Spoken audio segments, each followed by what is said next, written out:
नमस्ते दोस्तों, आप सभी का मेरे YouTube चैनल में मैं हार्दिक स्वागत करता हूं। यदि आप लोगों ने अभी तक मेरे YouTube चैनल को सब्सक्राइब नहीं किया होगा तो जरूर इसे सब्सक्राइब कीजिए और इस वीडियो को लाइक करके ज्यादा से ज्यादा शेयर कीजिए। दोस्तों, आज हम इस वीडियो के माध्यम से 9वीं और 10वीं की कृति पत्रिका में जो सवाल पूछा जाता है, भाषा अध्ययन पर जो विभाग पूछा जाता है, चौथा विभाग 14 अंकों के लिए, उसमें 10वां जो सवाल है अर्थ के आधार पर और रचना के आधार पर वाक्य के भेद पूछे जाते हैं एक एक अंकों के लिए। उसके बारे में आज हम इस वीडियो के माध्यम से जानकारी लेंगे। अर्थ के आधार पर जो कुल 8 भेद है वाक्य के, उनके बारे में हम पहले जानकारी लेंगे और उसके बाद रचना के आधार पर जो 3 मुख्य भेद है उसकी भी हम इस वीडियो के माध्यम से जानकारी लेंगे।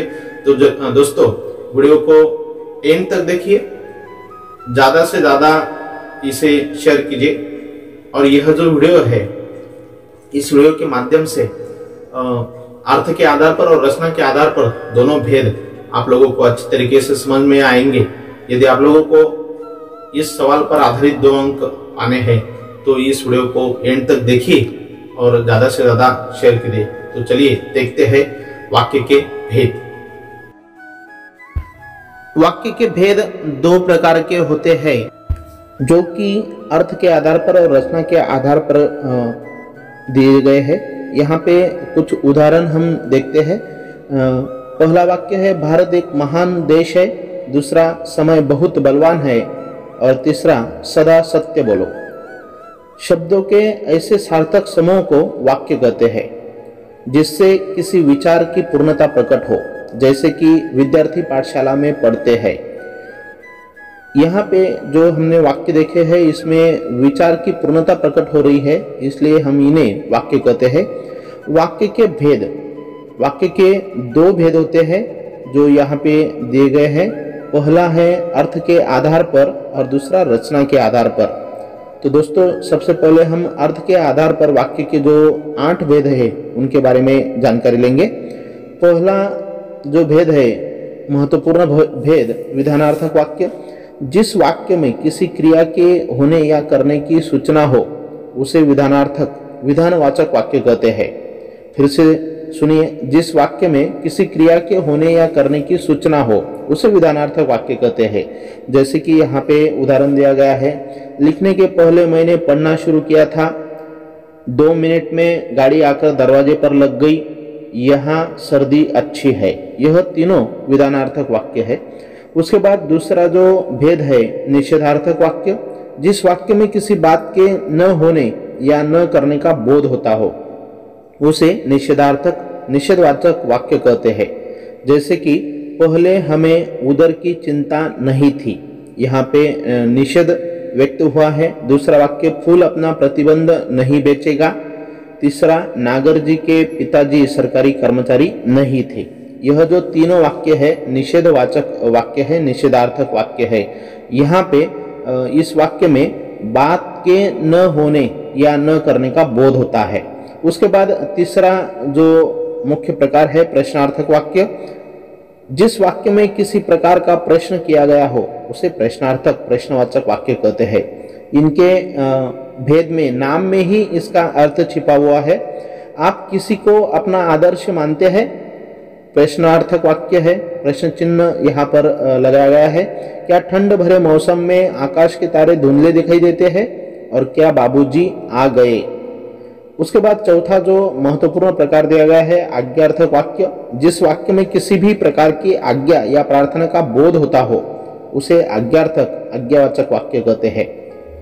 फिर से एक बार सुनिए, जिस वाक्य में किसी भी प्रकार की आज्ञा या प्रार्थना का बोध होता हो उसे आज्ञार्थक, आज्ञावाचक वाक्य कहते हैं। जैसे कि पहला वाक्य दिया गया है, दिन दरिद्रों को रहने के लिए घर का इंतजाम करो।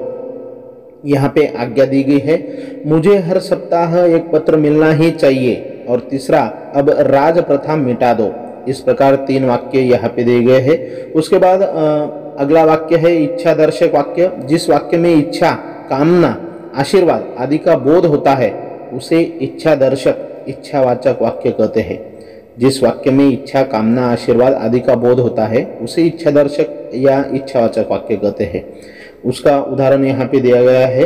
ऐसा काम करो कि देखने वाले देखते ही रह जाए। यहाँ पे दूसरा वाक्य है, मानू दीदी आप सदा सुखी रहे, प्रभु आपकी कामना पूरी करे। यहाँ पे इच्छा व्यक्त हुई है।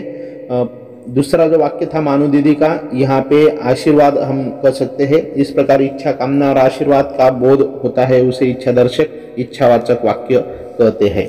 उसके बाद अगला जो प्रकार है नंबर 6, संदेहवाचक संदेहार्थक वाक्य।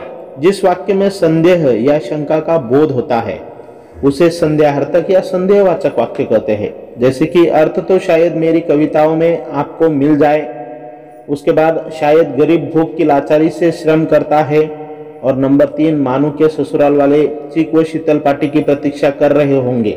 अगला भेद है 7 नंबर का संकेतार्थक वाक्य। जिस वाक्य में संकेत या अपेक्षा का बोध होता है उसे संकेतार्थक संकेतवाचक वाक्य कहते हैं। जैसे कि अगर गाय दूध नहीं देगी तो इसका क्या करेंगे, चुपचाप पड़ा रहूंगा तो कोई मिलने वाला तंग नहीं करेगा, और तीसरा विधान, अगर अच्छा काम करोगे तो मोहर छाप वाली धोती दूंगी। इसमें कुछ ना कुछ संकेत या अपेक्षा का बोध होता है, इसलिए इन्हें संकेतार्थक वाक्य कहते हैं। उसके बाद 8वां और आखिरी जो प्रकार है विस्मयार्थक वाक्य। जिस वाक्य में हर्ष, शोक, विस्मय, घृणा आदि का बोध होता है उसे विस्मयार्थक, विस्मयादि बोधक वाक्य कहते हैं। जैसे कि अच्छा, फूल अपनी गंध नहीं बेचेगा। अच्छा के बाद यहाँ पर विस्मयादि बोधक चिन्ह आया है। आहा, हमने बहाना सोच लिया। आहा के बाद यहाँ पे चिन्ह आया है और यह विस्मयार्थक वाक्य है, विस्मयादि बोधक वाक्य है। इसमें से हर्ष, शोक, विस्मय या घृणा आदि का बोध होता है। अब हम वाक्य के भेद का दूसरा जो प्रकार है, रचना की दृष्टि से वाक्य के भेद, रचना के आधार पर जो भेद है उनके बारे में जानकारी लेंगे। इसमें 3 मुख्य भेद है। पहला है सरल वाक्य। जिस वाक्य में एक ही मुख्य क्रिया हो उसे सरल वाक्य कहते हैं। जिस वाक्य में एक ही मुख्य क्रिया होती है उसे सरल वाक्य कहते हैं। पहला उदाहरण दिया है, रात के समय लोग अपने अपने घरों में सो जाते हैं। दूसरा उदाहरण है, उनका खिला हुआ चेहरा मुरझा गया। और तीसरा, सामाजिक समता का प्रश्न अहिंसा के मार्ग से सुलझेगा। इन तीनों वाक्यों में मुख्य क्रिया एक ही आई है, इसलिए इन्हें सरल वाक्य कहते हैं। दूसरा जो भेद है संयुक्त वाक्य। संयुक्त वाक्य में 2 या 2 से अधिक सरल वाक्य समुच्चय बोधकों जैसे कि और, परंतु, तथा या आदि से जुड़े रहते हैं। पहला उदाहरण, हेमंत ऋतु बीत गई तथा शिशिर ऋतु आ गई। और दूसरा, बाबूजी खुद इम्पाला का प्रयोग न के बराबर करते थे और वह किसी स्टेट गेस्ट के आने पर ही निकाली जाती थी। और तीसरा उदाहरण दिया है, जांच अधिकारियों ने कनस्तरों को ढूंढा, मटकों को ढूंढा, परंतु कहीं कुछ नहीं मिला। यहाँ पे पहले उदाहरण में तथा यह समुच्चय बोधक आया है, दूसरे उदाहरण में और तीसरे उदाहरण में परंतु। यह जो तीनों शब्द है इससे हम कह सकते हैं कि यह संयुक्त वाक्य है। 2 वाक्य यहाँ पे इनकी सहायता से जोड़े गए हैं। उसके बाद तीसरा और आखिरी जो भेद है मिश्र वाक्य का। जिस वाक्य में एक प्रधान और शेष आश्रित उपवाक्य हो उसे मिश्र वाक्य कहते हैं। एक प्रधान वाक्य और उस पर आश्रित दूसरा उपवाक्य होता है उसे मिश्र वाक्य कहते हैं। जैसे कि पहला उदाहरण, मैं वह सौगंध नहीं बेचूंगा जो मेरे संस्कार बन गई। दूसरा, संतरी को जैसा कहा गया था उसने वैसा ही किया। और तीसरा, उन्होंने रसोई घर की पिपियां टटोली जो खाली थी।